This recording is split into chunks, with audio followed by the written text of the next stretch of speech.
sayladım söyledim seni görürsün sevgili.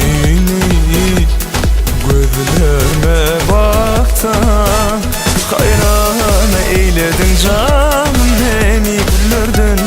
Sayladım söyledim seni görürsün sevgili. Gözlerime baksan yüzüne bir de tanıştırma yoluma feride. Yürüp duyayım aydayım yine de sözlerim dinle. Yüzüne bir de tanıştırma yoluma feride.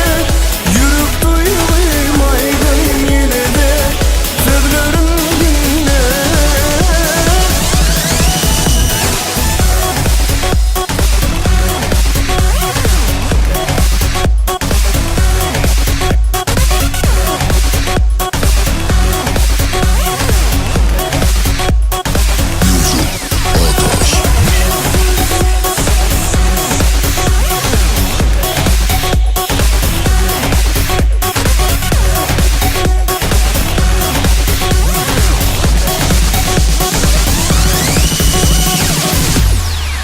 Yok deyip yıkma aşık gönlüme çekerim.